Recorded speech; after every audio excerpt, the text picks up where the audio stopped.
ways to get your emotions under control. Do you rule your emotions, or do your emotions rule you? Many of us feel instinctively that our emotions come from the way we feel. You've had a hard day, and so now you are thinking bad thoughts. Those bad thoughts are then making you feel unhappy. But have you ever thought that the opposite might be true? That you might be having bad thoughts because you are in a bad mood? That maybe this is what made your day bad? Either way, being able to control your emotions is crucial if you want to be as effective as you can be, maintain the respect of others, and generally perform your very best. In this presentation, we'll look at 3 ways you can get your emotions under your control. 1. Consider your physiology. Many of us think that emotions come from our psychology. Very often, though, they can also come from our physiology. That is to say that our emotions are dictated by the things that are going on in our bodies. For instance, if you are in a bad mood, then it could be because you're low on blood sugar. Our bodies use high blood sugar as a signal to create feel-good hormones. When it drops, we produce cortisol, which makes us anxious and hangry. You might be tired, too, or perhaps your emotions could be getting in the way. Either way, you need to consider the role of your physiology as well as the role of your mind. 2. Control your thoughts. That said, controlling your thoughts is also important. Techniques used in CBT, cognitive behavioral therapy, teach us to challenge negative thoughts and to even test our unhelpful beliefs. This means first identifying the things we think and the things that are causing our bad state of mind, and then asking whether those thoughts are true or useful. 3. Meditate. There are countless good reasons to meditate. One of the most important, though, is that meditation can improve your emotional control, your focus, and your discipline. This is literally a process that involves focusing your mind and avoiding distracting thoughts. And if you can do that, then you can avoid distracting emotions as well. In the short term, a bout of meditation is a great way to calm your racing mind. In the long term, it is a powerful tool for enhancing your emotional stability. Surprising ways the mind influences the body, and vice versa. It is a mistake to think of our mind and body as separate entities. The reality is that we are holistic machines, and that no aspect of our psychology, physiology, or biology can exist independently of the rest. Your mood is tied to your physiology, and your physiology is tied to your mood. This is part of what makes the mind so powerful. It controls not only our thoughts, but also our body. Here are some surprising examples. 1. Your mind can boost your immune system. If you are positive, jolly, and surrounded by people who love you, then you are actually more likely to overcome illnesses. It turns out that stress suppresses the immune system, whereas happiness hormones can reinforce it. 2. Stress changes your children. Stress changes your biology in many ways. It can even change the way that certain genes are expressed, and that means you can pass those changes on to your children. Surprisingly, if you are very stressed when you conceive, your children are actually less likely to be stressed in life. 3. You don't digest food properly. Stress causes a range of conditions, such as psoriasis. But did you know it also prevents you from properly digesting your food? This can actually lead to malnutrition, even if you are eating properly. 4. Your gut changes your mood. So your mood changes the way your gut behaves. But did you know that this relationship is a two-way street? You see, your gut contains nearly as many neurons as your brain, and the tiny bacteria that live there actually produce neurotransmitters that can affect your mood. This is why the gut is sometimes referred to as the second brain. 5. Embodied cognition. Embodied cognition is a recent theory in psychology that better explains the close link between the body and the brain. Previously, it was thought that the brain had its own internal language. This was sometimes referred to as mentalese. The idea was that whenever someone said something to you, your brain would translate that into mentalese so that you could understand it. But now it is thought that the way the brain understands things is by visualizing those things. And that happens by lighting up areas in the brain as though you were doing those things.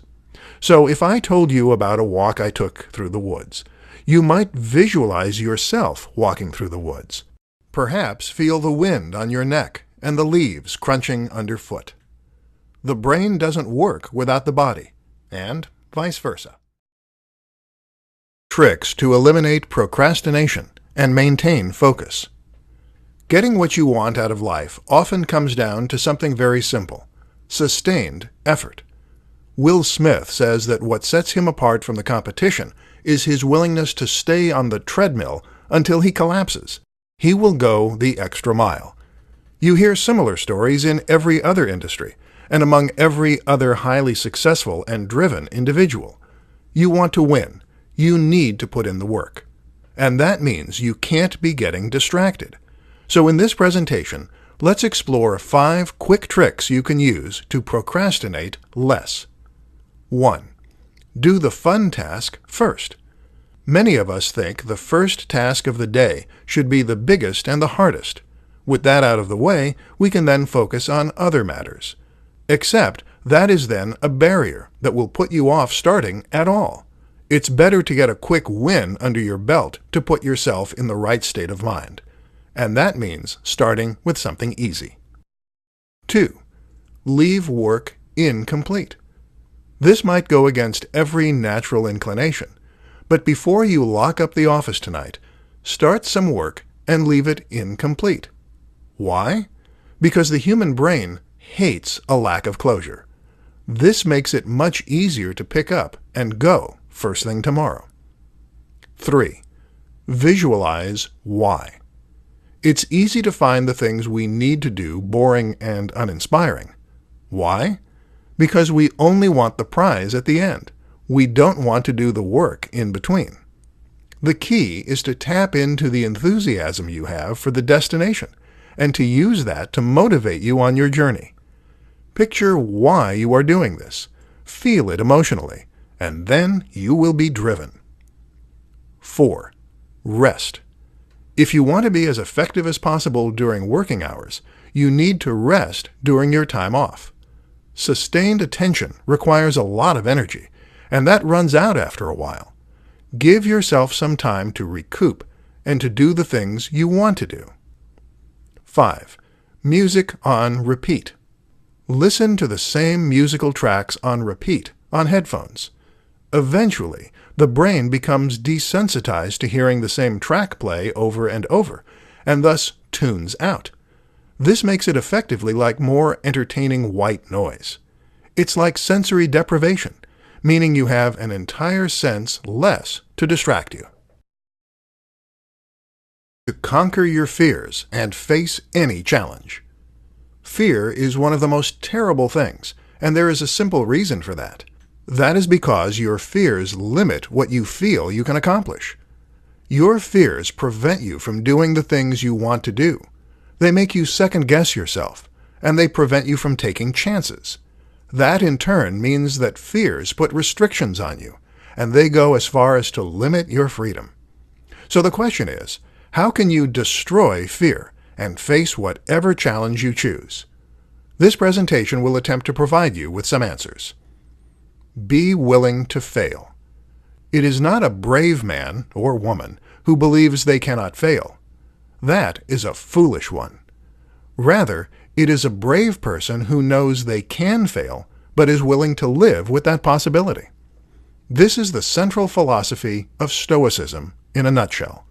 The notion that you might fail, but that is okay.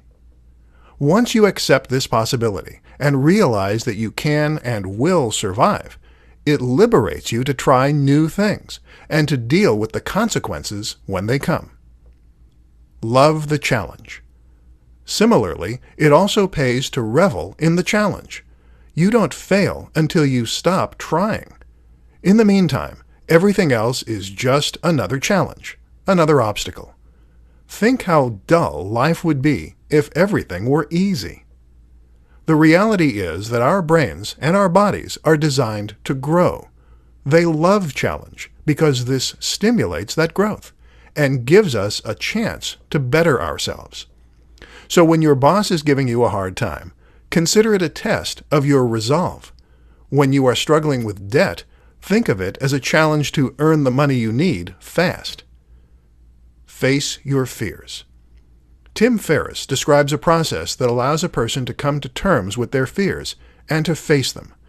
This is called fear setting, and it involves writing down all the things you are afraid of on a piece of paper, and then writing down how you deal with each scenario and what the worst outcome of each case would be.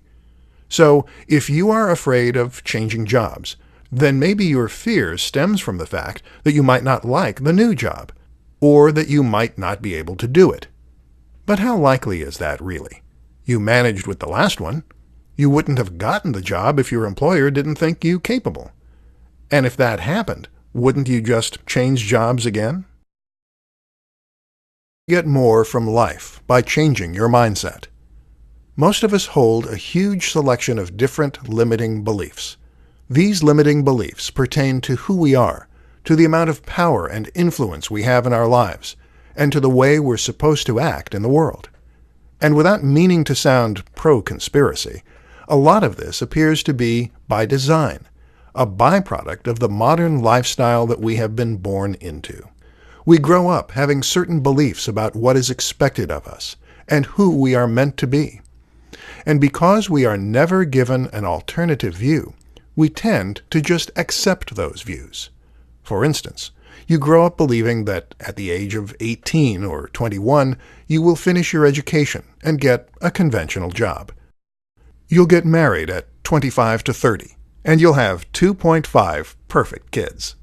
What you won't do is run away and join the circus, or decide to work online and to travel the world while you do, or to choose to delay having a family. We are taught to fear all kinds of things. We fear debt. We fear old age. We fear being alone. These fears keep us motivated. They keep us motivated to work those boring 9-to-5 jobs and not to leave work for something more fulfilling. We are taught to want things that we don't really need. How about a big house and a good title, so that you can impress other people? How about a widescreen TV and a huge amount of videos? Let's be honest. You can get all the entertainment you'll ever need from one old computer. And how much money do you really need to go traveling? Why does a title matter? Wouldn't it be more fulfilling to do a small job that you don't care about and to, meanwhile, chase after your dreams in your spare time? No answer is wrong. If you're happy with the conventional view of success, then that is fine. But the point is that you should expand your mind. You should open yourself to other possibilities, other routes, other ways to be happy. Don't be afraid. Don't let fear put you in a box or dictate what you're going to do with your life. And certainly, don't be dictated by the expectations of other people. You can do anything you want to do. The worst-case scenario is not as bad as you think it is, and there is limitless possibility out there. Reject the impression you want to give. Have you ever heard someone describe you and felt that they've got you all wrong? Have you ever described yourself as always relaxed, only for your friend to protest, "No, you are not"?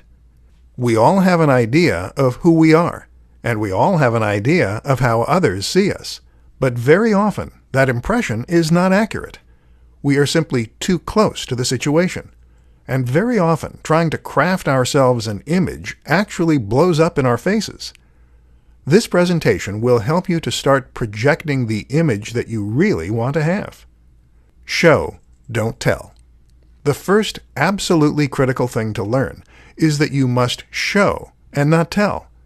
That means that you can't tell people who you are. And in fact, you can't even tell them about all the cool things you've done, hoping that they'll see you in a certain way.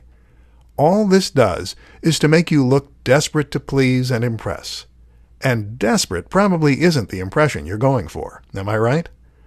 The key is to be an interesting, complex, and multifaceted person, and then to simply let others discover that for themselves. The devil is in the details. The other crucial tip is not to try and fake it. We've all been there. We've all tried to project an impression of ourselves as being more aloof, or cooler, or more athletic, or more stylish. Maybe you've changed your whole wardrobe, or tried talking in a different voice, but people will be able to tell. Why? Because you'll miss the small details, the tiny factors that people will only pick up on unconsciously, but that will present an incomplete picture. And this brings us on to the last and most important point. Be genuine. The reality is that you will only ever impress others by being yourself. Now, if you're worried that you aren't a very impressive person, if you'd like to be more knowledgeable or more stylish, then the key is not to fake it, but to become it. If you are truly passionate about that change, then invest the time and effort and actually make it a part of who you are. But don't force things that don't come naturally to you. You don't have to be a certain way to impress others. You just have to be good at what you do. You just have to be the best version of you. Focus on that. Develop yourself, and others will start to notice. Stay calm in any situation. We all know people in our lives who are as cool as cucumbers. These are the people who never seem to get fazed by anything. No matter how the world is crashing down around them, they know just what to say and do, and they act as a calming influence on everyone around them. Then there are the people who get into a flap, who panic, and who shout. Guess who is the more effective in a crisis? Guess who makes the better leader? Guess who people look up to more? So, staying calm in any situation is an incredibly useful skill to have. The question is how you go about overcoming the all-too-human urge to lose it. In this presentation, we'll go over some simple steps you can take to keep your cool. Breathe. The first thing you need to do is to breathe. Recognize that the reason you're panicking is that you have gone into fight or flight. This is your body's physiological response to trouble, and it causes your heart rate to become elevated, your breathing to accelerate, and your mind to race. Not helpful. If you breathe, though, then you can regain your composure and fix your parasympathetic tone. In plain English, you can trigger your rest and digest state, which is the polar opposite of fight or flight. To get into this zone, you're going to use something called belly breathing. Breathe by expanding your gut first, and that way you can fill your lungs more completely, starting at the bottom. Breathe in and out for a count of 3 on each. Take a step back. The next step is to try and get your head in the game by removing your emotional response. You might be scared, worried for a friend, or upset. None of these things will help. So instead, take a step back and try to imagine what someone who wasn't you would do in this situation. What would James Bond do? Assess the situation in a more removed manner, and you'll come up with a better solution. Assess what needs to be done. One of the reasons that many of us become frozen with fear is that we don't want to take responsibility and make matters worse rather than better. To avoid this, quickly identify the worst-case scenario and the best-case scenario. Accept the possibility of the worst-case scenario, but take the steps you need to take to work toward the latter. Tap into the mindset of the most successful business leaders. How do you become a highly successful business leader? You might think it's impossible, but if you run through your list of objections, then I bet that few of them hold water. You don't have the money? Weren't born with a silver spoon in your mouth? Well, guess what? Neither were half of the biggest CEOs in Silicon Valley. Next. What about technical expertise? Maybe you think you need to know how to program, or you need to know how to build computers. Actually, that can all be outsourced. Even Steve Jobs used Steve Wozniak to handle the tech side of things. No, the only thing missing is their mindset. And if you're making excuses, then that's the first sign that you aren't in the right frame of mind. So what can you do about it? The first thing I want you to do is to take responsibility and to decide what you want. Where do you want to be? What do you want to accomplish? What are you passionate about? It is now down to you to accomplish that and make it happen. No one is going to hand it to you on a plate. Something that Tim Ferriss says is that you should look at the two worst outcomes. What's the worst outcome of going after your dream job, and what's the worst outcome of not? The worst case scenario, if you set up your passionate business, is that it goes wrong. It crashes and burns, and you lose money and perhaps a little bit of face. But if you don't go after it, the worst case scenario is that you stay stuck in the same job forever. You never challenge yourself, never stretch yourself, and never find out what you could have done with your life. At 60, you look back on your life and you feel regret, although it is never too late to start. So find your passion and go after that. And no, I'm not talking about a compromise. You want to be the next Bill Gates or the next David Beckham? Then do that. Don't work in a tech firm and don't become a soccer coach. Go for the gold, because it's only when you are working toward your passion and your true goal that your body, mind, and will be in alignment. It's only then that you will come alive and enter a flow state, a state of mind where everything else seems to slip away and you can accomplish anything. Tap into the power of your emotions. There are a number of science fiction tales that depict societies that have done away with emotion. These people have learned to completely eradicate their basal instincts and become creatures of pure logic. The idea? That doing away with emotion would make us more reasoned, more practical, and even morally superior. War would end. Suffering would be a thing of the past. All that good stuff. But you know what? Emotion isn't just some biological inconvenience. It is not an accident. Our emotion is there for a reason, and it has a number of critical roles. The key is simply being able to tap into that emotion and being able to choose which mental state we want to be in at any given time. Sure, emotion is a bad thing when it causes us to make silly mistakes, or when it causes us to be too depressed to get out of bed in the morning. But did you know that emotions can also give us subtle cues before our logical brain has a chance to react? For example, if you play the game higher or lower, purely following your emotion and instinct, then you will perform better and faster than if you try to calculate the odds, or if you just play it by random. And when you are angry or scared, did you know that you actually become stronger and faster? Adrenaline increases muscle fiber recruitment, which in simple terms means you tap into greater strength. All those emotions are there for a reason. Anger has a place. It gives you the courage to stand up for yourself. Fear has a place. It helps you avoid danger. The key to getting emotions under control and tapping into them as needed is to learn to focus. Focus on the things that bring you comfort, or the things that work you up. Need to tap into some reserves of strength, some latent energy? Remind yourself why this really matters, and then focus on that fact. Need to overcome your fear? Then focus on the comforting facts of the situation. Maybe the worst-case scenario isn't so bad. Events do not determine how we feel. Our reaction to events do that.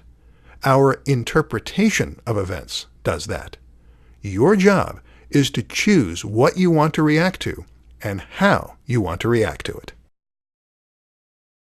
The right mindset is the first step to accomplishing your goals.